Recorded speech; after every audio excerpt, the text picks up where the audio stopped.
Olá pessoal, tudo bem? Eu sou o pastor Giovanni, eu tenho uma palavra de Deus para o seu coração. Estamos aqui estudando juntos ainda o livro de Neemias. Estamos aqui no capítulo 2, Neemias 2:11, onde Neemias anima o povo a reedificar os muros em Jerusalém.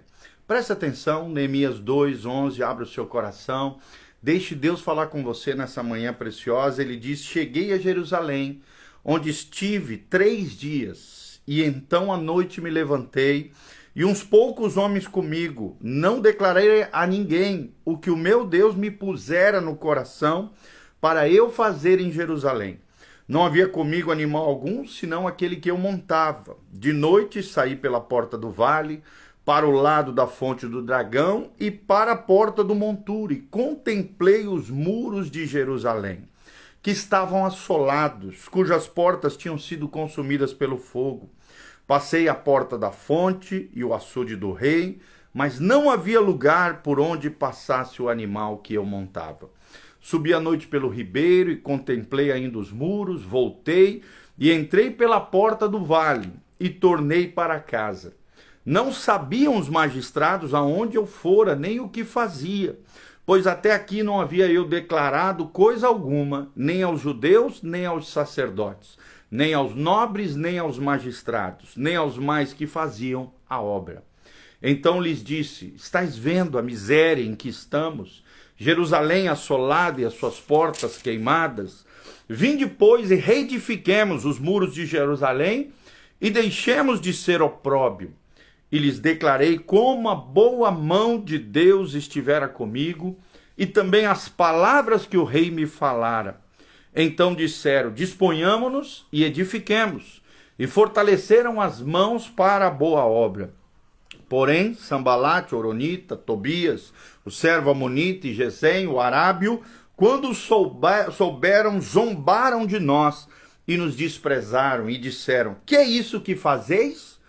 Quereis rebelar-vos contra o rei? Então lhes respondi: o Deus dos céus é quem nos dará bom êxito.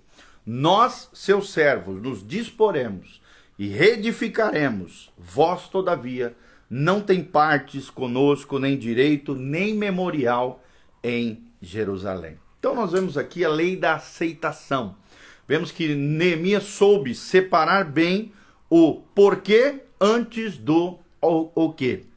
Vou repetir: Neemias soube separar bem o porquê antes do o quê. Tá? Duas expressões, porquê e o quê. Tudo isso aqui em Neemias 2, de 5 a 17, você pode ler aí na sua casa. Eu li apenas um trecho daqui. Nós vemos que Neemias levou 3 dias para fazer um levantamento das dimensões da cidade, antes de falar ao seu povo, né, aqueles que haviam voltado na terceira leva para o cativeiro da terra da Medo-Persa, ali das cidades de Suzã, onde ele estava, debaixo da ordem, da permissão do rei Artaxerxes. Ele voltou na terceira leva de judeus que voltaram à sua terra, Jerusalém, a terra de Judá. Então, antes de falar aos judeus, aos oficiais, aos sacerdotes e aos nobres, nós vemos que Neemias, durante 3 dias, fez um levantamento das dimensões da cidade, fez um planejamento debaixo da orientação e da direção de Deus. Quando ele foi falar, ele fez uso da lei do comprometimento. Ele chamou as pessoas ao comprometimento. Ele soube que ele deveria conseguir, tudo aquilo que ele deveria conseguir, com que eles a fim de convencer eles e se comprometerem primeiro com a sua liderança e só depois com os seus planos. Isso é muito importante. Todo líder, antes de estabelecer os seus planos, precisa fazer com que as pessoas se comprometam com a sua liderança. A questão não é a estratégia, não é o plano, não é o sonho, não é o projeto, não, querido. As pessoas primeiro precisam se comprometer com o líder. É a lei da aceitação. Neemias soube separar bem o porquê antes do o quê. O porquê que eu vou fazer isso? Por que eu preciso fazer isso? E é bom prestarmos atenção como é que esse homem extraordinário, esse grande líder de Israel, falou primeiro os porquês e só depois o quê. as razões que ele apontou para os seus compatriotas, os israelitas, os hebreus ali, para que aderissem aos seus planos de reconstrução, podem ser listadas aqui. Nós vamos listar para você através de 6 princípios aqui, através do texto bíblico. Em primeiro lugar, nós vemos que Neemias dignou-se ele mesmo a inspecionar o projeto que Deus havia colocado no seu coração. Ele mesmo dignou-se, né, se preparou, se despojou, ele mesmo a inspecionar o plano e o projeto que Deus havia colocado no seu coração. Você vê claramente isso em Neemias 2:5. Em segundo lugar, nós vemos que Neemias providenciou junto a Asaf o madeiramento para as vigas e para os portões. Você vê isso claramente em Neemias 2, capítulo 8, né? Ele começou a entrar em execução com relação ao seu planejamento. E isso é tremendo. Ele providenciou junto a Asaf, que era um dos oficiais, o madeiramento, as vigas de madeira para a reconstrução dos portões e dos muros em Jerusalém. Em terceiro lugar, ele aceitou tal condição. Ele percebeu que tal condição em que o povo de Israel estava era vergonhoso e uma espécie de sinal de reprovação para Israel. Foi o que ele falou aqui no 2:17, fica muito claro isso. Quando ele diz no 2:17, ele diz, então lhes disse, estáis vendo a miséria em que estamos, Jerusalém está assolada e as suas portas queimadas. Então, em terceiro lugar, ele aceita ele não aceita tal condição vergonhosa e um sinal aqui de reprovação para Israel. E determina no seu coração mudar a sorte do seu povo com a ajuda de Deus e com o empenho dos seus compatriotas. Ele percebeu que era vergonhoso essa condição das portas detonadas, dos muros destruídos. Ele não aceitou aquela condição. Em quarto lugar, as muralhas em ruínas não poderiam proteger a ninguém. Você sabe que naquele tempo, né, não haviam instituições, exércitos assim, era a lei do mais forte, não existiam nações protegidas com instituições que guarneciam as pessoas, não. Pelo contrário, era a lei do mais forte. Então, muro em ruína não poderia proteger ninguém, era um sinal de desproteção. Então, uma das primeiras coisas que precisavam ser feitas, e foram feitas, né? A reconstrução dos muros de Jerusalém, o texto sagrado nos ensina, aconteceu em 52 dias, debaixo da liderança poderosa aqui de Deus, através da vida de Neemias. Então, quarto lugar, as muralhas em ruínas não poderiam proteger a ninguém. É o que nós vemos em Neemias 2:17, aqui Neemias motivando, mobilizando, né? Animando o povo a reconstruir as muralhas de Jerusalém. E em quinto lugar, a mão de Deus estava com ele e tinha lhe dado o seu favor. Isso aqui é muito importante, gente. Será que a mão de Deus está com você? Será que o favor de Deus está sobre a sua vida? E o que atrai a mão de Deus e o favor de Deus sobre nós é a obediência. É uma vida de consagração, é uma vida de santificação, é uma vida de separação, é uma vida lendo a palavra, dedicando tempo de oração, adoração, jejum, oração, né? Comunhão com os irmãos, servir as pessoas. Todas essas disciplinas espirituais são necessárias para que a mão de Deus esteja sobre nós e o seu favor esteja sobre a nossa vida, de acordo com a obediência que nós temos a palavra de Deus. Maturidade é obediência, gente. Maturidade é fazer aquilo que Deus quer que você faça. Assim como fez Neemias, a mão de Deus estava com ele e tinha lhe dado o seu favor. Precisamos da mão de Deus sobre nós. Precisamos do favor de Deus sobre as nossas vidas. E em sexto e último lugar, o rei Artaxerxes havia lhe dado permissão para vir e reconstruir. Sim, ele tinha permissão do rei. Então, quando Sanbalat, Tobias e Gesem, o Arábia aqui, quando souberam, zombaram dele e acharam que ele estava fazendo uma espécie de motim, rebeldia, contra o rei Artaxerxes, ele estava seguro. Por quê? Porque ele tinha autorização, uma carta de autorização da sua liderança, da maior autoridade do Império Medo-Persa, que era o rei Artaxerxes. Então, ele ficou tranquilo, ainda puxou a orelha e exortou aqueles que queriam se infiltrar no meio dos israelitas para desanimar e de alguma maneira afetar negativamente a obra do Senhor. Ele disse: olha, o Deus do céu é que nos dará bom êxito.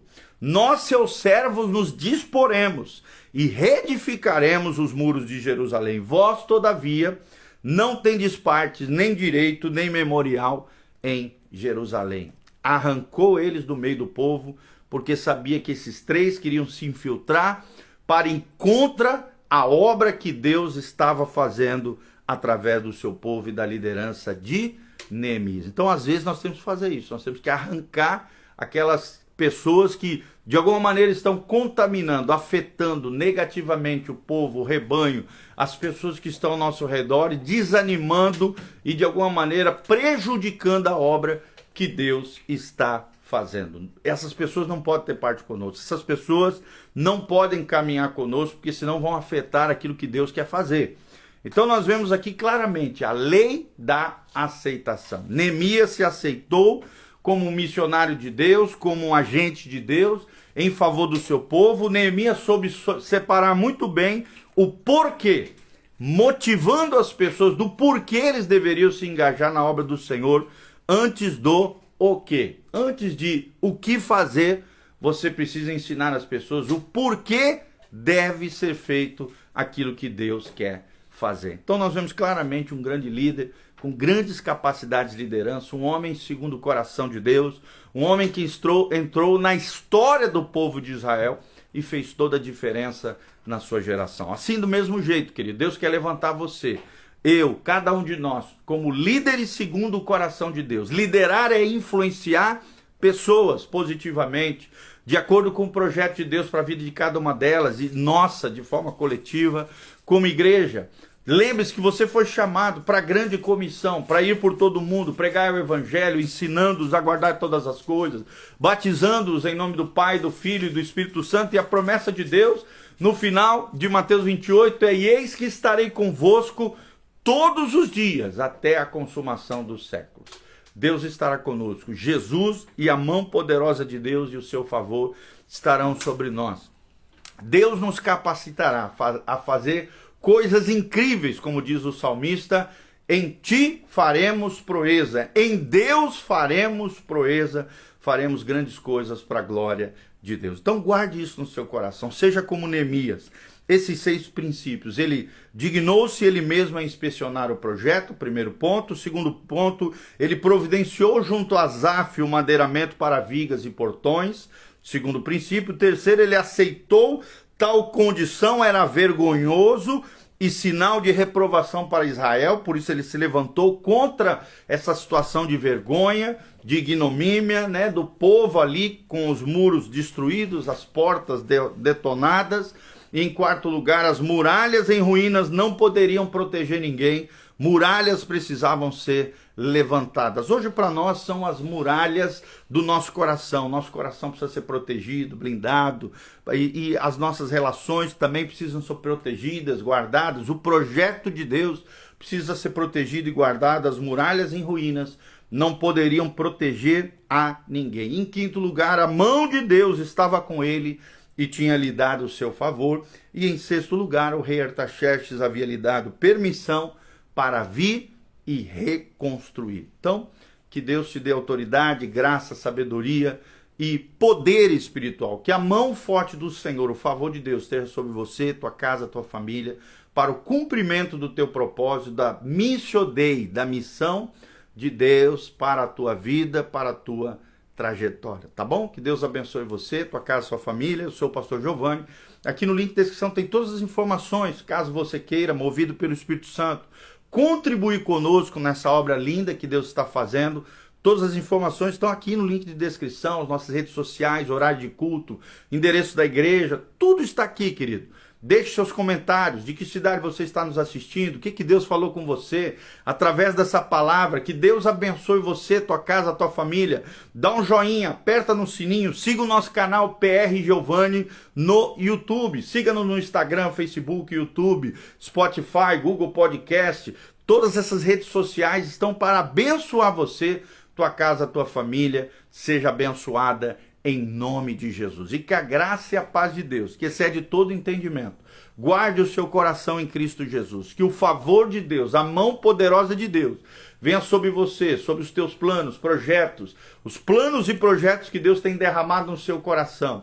Que Deus realize os sonhos dele na sua vida, a vontade dele que é boa, perfeita e agradável. Sobre você, sobre a tua casa, sobre a tua família, não vale encantamento, não vale obra de macumbaria, não vale ação do mal, nem obra do inferno contra você. Pelo contrário, toda arma forjada contra nós não prosperará, porque maior é aquele que está em nós do que aquele que está no mundo. E nós agradecemos a Deus pela libertação, cura, o milagre, a bênção, a resposta, o toque sobrenatural de Deus sobre a tua vida. Nós te abençoamos em o nome de Jesus, com a bênção, favor e a luz do rosto do Senhor, brilhando sobre a tua vida, para o louvor e glória do nome do Senhor.